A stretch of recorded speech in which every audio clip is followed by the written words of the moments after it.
Alrighty, so I know it's been a minute. Uh, at this point, I apologizing does absolutely nothing. Everybody knows who makes video content and social media content and everything. Life gets in the way. I mean, like I know there's a small handful of people that just dedicate their whole entire day to just making content. I'm unfortunately not there yet, so when I can release content, I'll do it. And I have noticed that the last video definitely got a lot of views and a couple more subscribers. Much appreciated to the people who've subscribed, liked and subscribed, and watched the video. Just us messing around with Nate's Beyond and replacing the radiator. One I wanted to make a video today only because it's been a minute, but this one is a little bit different. So this one's like a catch up to speed. I know I've been talking about trying to do a series of things, but this one actually might legitimately be a series. I'm not sure. I've been walking around in circles here for like the last 10 seconds, and if anybody has noticed or seen any of my older videos, this might be a familiar spot. Well, I'm back at my in-laws, right over there. I'm back at my in-laws here in Burlington, North Carolina, for one big reason, the 240. As you can see, it is without an engine and on jack stand. I know, typical 240 owner. Reason that being is I'll just jump right into it. I had the KA. Everybody saw I had the KA, or I guess from little snippets of shorts that I do. I had a perfectly running KA. Nate and I met a friend. His name's Josh. He's actually now on the team. There was supposed to be a whole video, which there actually might be a video on it. We'll see. We'll see how that plays out. His 240 is definitely coming along, and I'm so happy to see the results of it. So we ended up trading. I gave him my KA. He gave me his SR only because he just wanted to see on the. Oh God. Anyway, he wanted to see. We both wanted to see each other's cars. I am kind of like a purist when it comes to building S chassis. Like I'm an SR guy. I know people are like, oh my God, an SR, you can LS swap it. I don't want to LS swap it. I am a purist. I love the motor that came in the factory, and everybody who knows S chassis only came with either a KA if you're in the USDM market, SR overseas, a CA18 for the 180SX and everything. And yeah, so I got the SR. We were trying to get it ready for Piedmont event on the 17th of August. That didn't happen. However, we still went because, and there's probably going to be another video, but this is just going to be like me necessarily just kind of, I guess, explaining the last 2 months, only because it's just like, I feel like if I break this little segment up into series like I've been trying to do, I'm going to be, making the same thing from here until the end of the year. So this is just kind of going to be like a what's going on, where things is going type of video. But Nate ended up picking up a S13 coupe. That thing is immaculate. We got it for a good steal. Put in a welded diff. It already had goodies. Coilovers, some obnoxiously loud. Sorry if I said that wrong. ISR blast pipes with the ISR 4.2-to-1 header. But yeah, so we got that and we took that to the drift event and everything. Him and I kind of co-piloted. Josh ended up coming along and it was cool. But why I didn't get to drive was the SR decided to do SR things. Now if people are gonna ask, I'm not blaming Josh. It just really sad. So there's the car. We can get back to it. I mean, this is like I'll get back to the reason why it's on jack stand, and I'm not rushing to buy another SR or to necessarily fix everything. But as we walk here, yeah. So it's also nice. Oh, you know what? I'll get to that segment in a second. Hold on. So as we can see here, I've kind of set up shop. There's the SR, and oh, it's beautiful glory. Trans, everything. You know the move. But so yeah. What had happened? We got it running, and like it's, I don't know, starting to act funny, and then it shut off on itself, and then try to start it again, and then it just wouldn't. And now that it would appear the motor is locked up, I don't know what it is. It's like spun bearing, or hydrolock. Some people, I was reading up on some forums, but nonetheless, that's why I'm here today. I'm not sure if I'm gonna be able to make a segment about that. I might make like a little short of it. Haven't really decided, honestly. I would rather be able to tell everybody what's going on once I find out exactly what's going on and what to go on from further. But with that being said, yeah, the car was originally at Nate's house when we were doing the SR swap, but it's one of those things where like I'm very particular on not to overstay my welcome. And you know, big shout out to Nate and his family for letting me have the car there. But it's one of those things where I don't want to take advantage of other people's generosity, so I said what other place to bring it to than my in-laws, where I can pretty much work on it at all hours of the day, whenever I want. Nobody's gonna be like, you gotta leave and everything. I'll eventually have light once I climb up that ladder and fix the light bulb.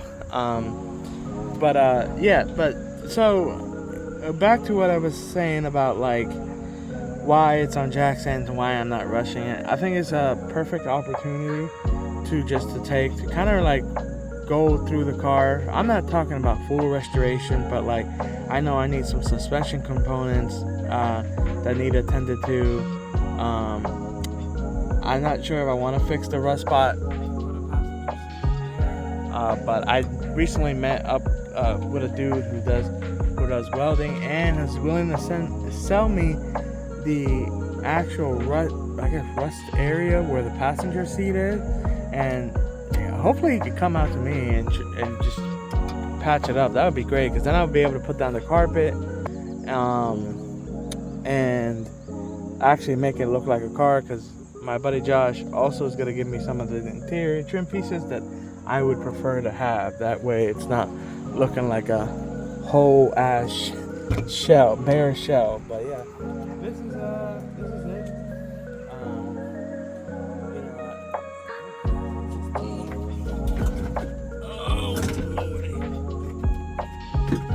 I reckon that is it. That's that very important piece there. But there's the rust hole spot. It's really the only big rust hole area. Everything else is just, for the most part, clean. I just recently found out that I may have been like already realizing this, but it looks a little bit caved in, but still clean title shell. I haven't really found anything detrimental about it, but yeah, I think what I want to end up doing is like change the fenders. I have a Type X 180SX Type X front bumper I want to put on. Yeah, just like little small things. I know my control arms need to be attended, so I feel like I can do that all here through the winter. Maybe just not drive for the rest of the season, and be okay with that. For those of you who know, I also own an Integra.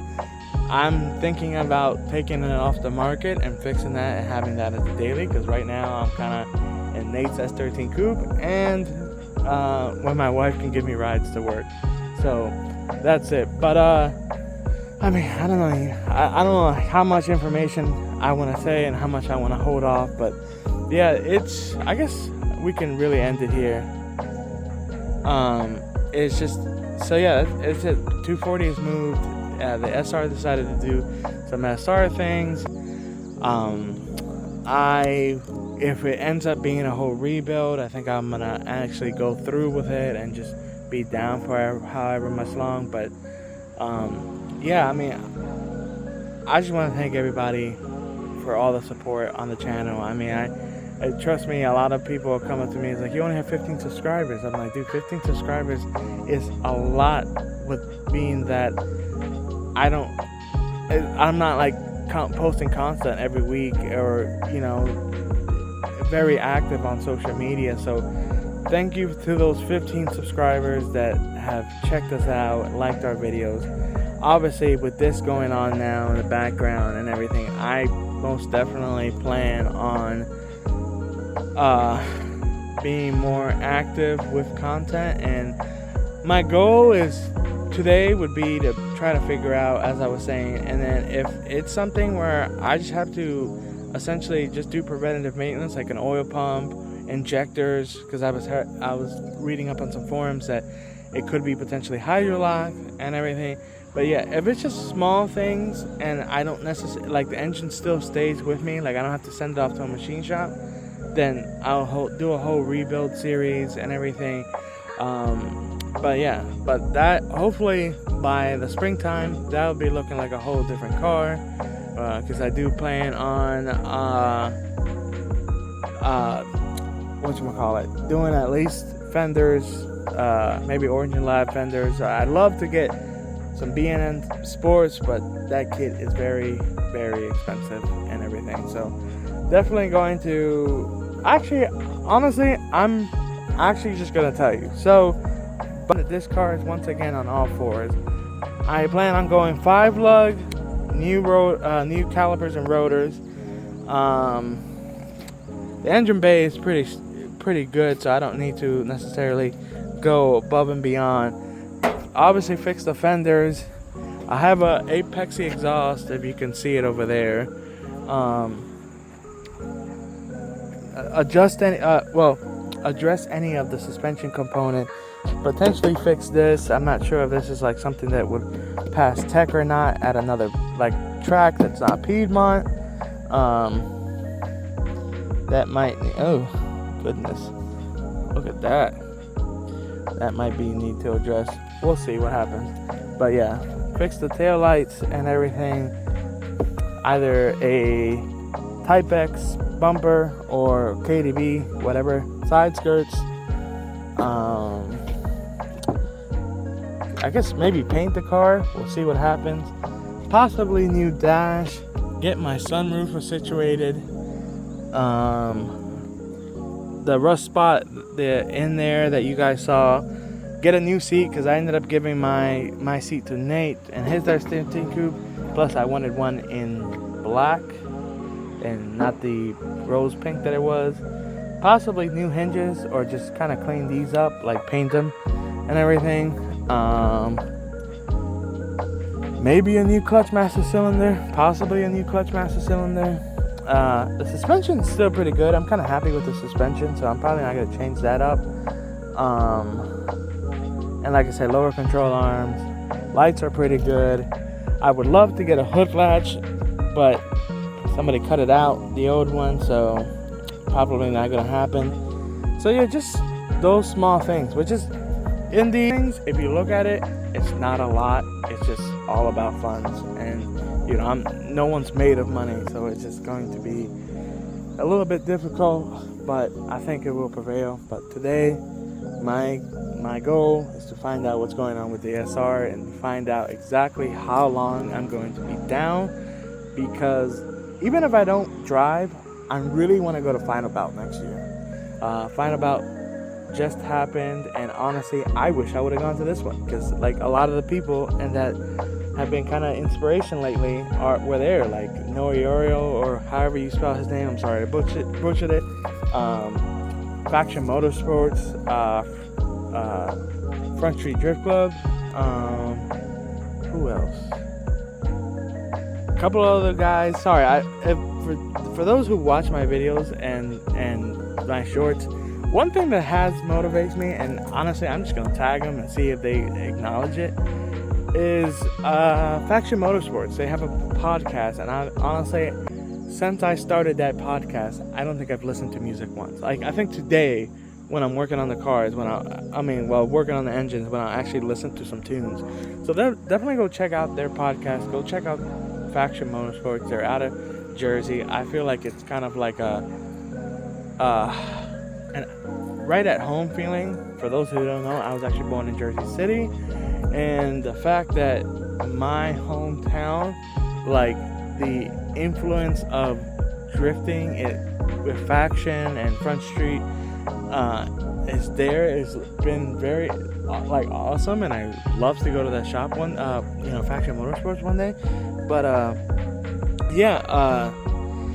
check them out. Please definitely stay tuned. I'm gonna try to release this video. I'm gonna probably edit and try to release the video on Monday. Gonna be doing a couple of shorts here and there, but yeah, it's great. Definitely shout out to Josh and Nate. They've been tremendous help through this whole thing, and we've been really acting like a team. And big shout out to those guys. Wish you guys were here, but everybody works. It is what it is. So yeah, definitely stay tuned. Please like and subscribe, and definitely this time stay tuned for more content. All right, later, y'all.